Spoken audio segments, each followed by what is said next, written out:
খোদা দয়াময় রহমান রহিম। পথশিশু হে বিরাট হে মহা, আমাদেরই সমাজের এক অবহেলিত অংশ, যারা দিনের পর দিন শহরের রাস্তায়, পাড়ায়, ফুটপাথে বেঁচে থাকে।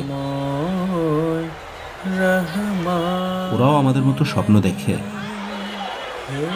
হাসে, কাঁদে, কিন্তু তারা তাদের সঠিক আশ্রয় কিংবা শিক্ষা থেকে বঞ্চিত। আমার দাদি ছোটতে বড় করছে আমাকে, দাদিও গেছে মরে, মানে আমার কেউ নাই। মানুষ ওই বাতাত দিলে বাতাত খায়, আর 10-20 টাকা ওদায় খাই, কিছু খাই। কাম চাইছি, কেউ কাম দেয় না, তো অনেক জনে তার ট্রেনে ব্যাগ নেই, অনেক কষ্টের জীবন, বুঝছেন ভাই। এই স্টেশন মানেই মনে করেন কষ্ট। আল্লাহর কাছে কই, আল্লাহ আপনি আমার মা বাবার ভালো লাগো, আমার বোনের বাগনির ভালো লাগো। আমি হব সকালবেলার পাখি, সবার আগে কুসুম বাগে উঠবো আমি ডাকি, সূর্যি মামা জাগার আগে উঠবো আমি জেগে, হয়নি সকাল ঘুমে এখন মা বলবেন রেগে। যে বয়সে মায়ের আদর, বাবার ভালোবাসা পাবার কথা, সেই বয়সেই তাদের সংগ্রাম করতে হচ্ছে দুবেলা দুমুঠো খাবারের জন্য। আমি যখন ঘুমায় যাইতাম তখন আমার আব্বু আম্মুর কথা মনে পড়ে। আমরা এই ঠান্ডায় আমরা ঘুমাবো কোথায়, থাকবো কোথায়, আর খাবো কোথায়?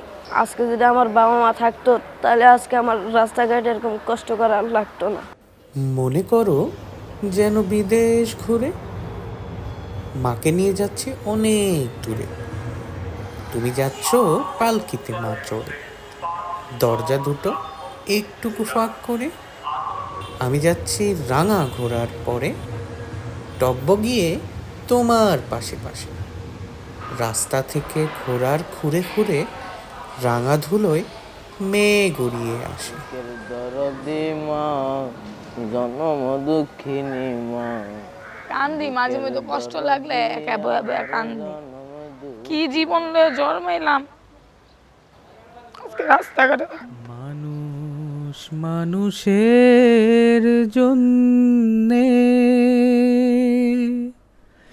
জীবন জীবনের জন্যে, একটু সহানুভূতি। দুঃখে আর কি দেখবো, মাও আছে বাপও আছে, কারণ তারা থইয়া নাই। মা বাপের দেখশন পাইছি না, বাপের দেখশন পাইছি না, তারপরে তো ওই স্টেশন ঘুরতেছি।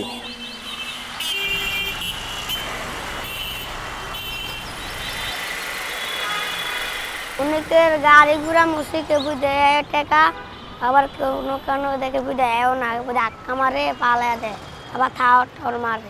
কষ্ট হলে তো আর কি করবো, কাজ করে তো খাওয়ানো লাগবে। স্কুলের মধ্যে পড়তে মন চায় কিন্তু টাকা লাগে করতে পারি না। সিঙ্গেল দাঁড়ালে গাড়ি মুসি, একটা মুসলে কেউ ভাল লাগলে দেয় না, ভাল লাগলে দেয় না। আবার যার ভাল লাগে 10 টাকা দেয়, 5 টাকা দেয়, 20 টাকা দেয়।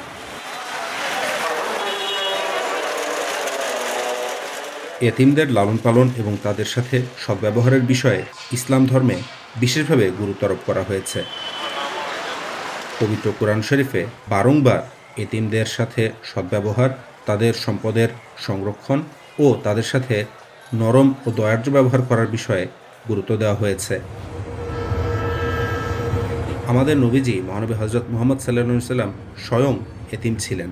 জন্মের পূর্বেই তিনি তার পিতাকে হারিয়েছিলেন, মাকেও হারিয়েছিলেন একেবারে শৈশবেই। মহানবী সাল্লাল্লাহু আলাইহি সাল্লাম এতিমদের বিষয়ে বলেছেন, আনা ওয়া কাফেলুল ইয়াতিমে ফিল জান্নাতে কা হাতায়েন, অর্থাৎ আমি এবং এতিমের তত্ত্বাবধানকারী জান্নাতে এতটুকু নিকটে থাকব। কথা বলে তিনি তার দুটি আঙুলকে জড়ো করে দেখান। হে খোদা দয়াময় রহমান, তাদেরকে নিজেদের আপনজন মনে করে আসুন আমরাও সহযোগিতার হাত বাড়িয়ে দেই। হে মহান, হে অনন্ত অসীম।